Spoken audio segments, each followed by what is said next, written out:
relatório que foi apresentado pela defesa, agora com esse complemento à nota divulgada pelas forças. Boa noite para você. Boa noite, querido Carlos Aros, muito bom tê-lo aqui conosco. Queria cumprimentar a todos da bancada, especialmente o nosso coronel Gerson Gomes, que está aqui nos Estados Unidos, bem pertinho de mim. Então, como eu quero cumprimentá-lo pelo Dia dos Veteranos aqui nos Estados Unidos, um feriado importante. Obrigado aí pelo seu serviço, coronel. Olha, Aros, muitas coisas acontecendo nos últimos dias, né? Eu mergulhei bastante ontem no relatório das Forças Armadas sobre a situação eleitoral do Brasil e não mergulhei sozinho.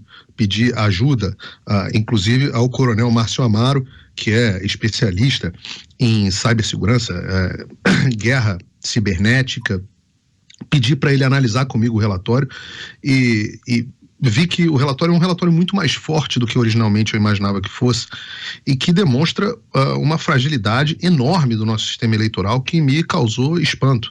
Eu fiquei assustado. Sempre soube que qualquer sistema é passível de vulnerabilidade, mas eu não tinha ideia de que o nosso sistema era tão frágil assim. É exatamente o contrário do que dizem as nossas autoridades. E agora nós temos uma voz dissonante do que o TSE sempre diz, que são as nossas Forças Armadas. A resposta do ministro Alexandre de Moraes ao relatório e ao ofício enviado pelo ministro da Defesa é uma resposta esquizofrênica. Uma pessoa que diz que o relatório não apontou fraudes, quando o próprio ofício do ministro da Defesa diz que o relatório não tinha como objetivo procurar fraudes, ora, só pode agir ou por esquizofrenia ou por má fé. Eu aposto na esquizofrenia. Bom, a respeito da nota que nós vimos, Aros, eu nunca tinha visto uma nota desse tipo. Queria até perguntar ao Zé, que tem tanta experiência em Brasília, o próprio o coronel Gerson aqui, que também tem experiência com Forças Armadas, eu ainda não tinha parado para me lembrar aqui de um momento onde os comandantes das forças emitissem uma nota que tem um tom muito crítico às nossas instituições. E eu parei para, de novo, a calma e o tempo para análise são sempre muito frutíferos. E eu reparei que a carta tem 3 endereços. Tá? O primeiro endereço é muito claro, é só prestar atenção, é o próprio presidente do TSE e ministro do Supremo Tribunal Federal, Alexandre de Moraes. Quando a mensagem é: pare de perseguir o povo brasileiro. A Constituição, segundo a Carta, estabelece direitos que devem ser assegurados pelas instituições, especialmente no que tange à livre manifestação do pensamento. São palavras da Carta. Ora, quem anda restringindo a manifestação do pensamento, inclusive na nossa emissora? A Carta também diz: são condenáveis as eventuais restrições a direitos por parte de agentes públicos.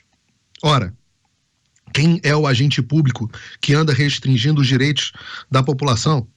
Qual foi? Há poucas semanas nós estávamos vendo uma ministra do Supremo Tribunal Federal e do TSE dizendo que a liberdade de expressão estaria sendo suspensa, mas era só um pouquinho durante o processo eleitoral e que depois caberia a restituição.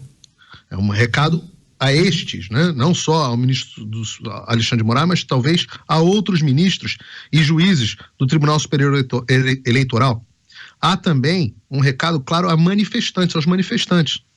Os manifestantes estão no seu direito, podem ir às ruas, devem, se acharem que estão sendo prejudicados, como diz a lei e a nossa Constituição. Então, a única coisa é que eles devem respeitar a mesma lei que garante a eles esses direitos. Então, respeitar os direitos de ir e vir, fazer os protestos de forma ordeira, né? Então, a carta é um basta naquela ideia, naquela promessa feita pelo ministro Alexandre de Moraes de que aqueles que estivessem protestando seriam perseguidos. E há um último destinatário para a carta, que é o Congresso.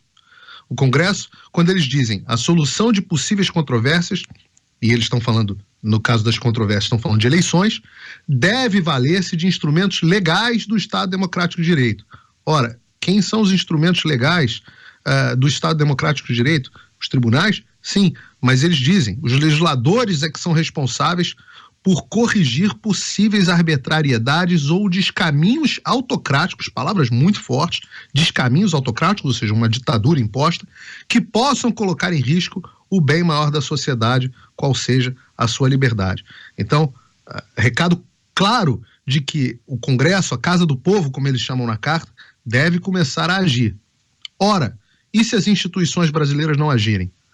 Aí a carta, logo no seu primeiro parágrafo, apesar do tom, apesar não, talvez por conta do seu tom altamente legalista, ela diz o seguinte, que as Forças Armadas foram moderadoras em momentos importantes da história.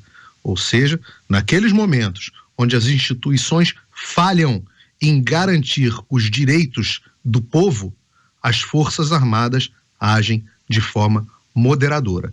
É um recado muito bem dado, resta saber qual será a efetividade e se ele vai ser entendido pelos destinatários.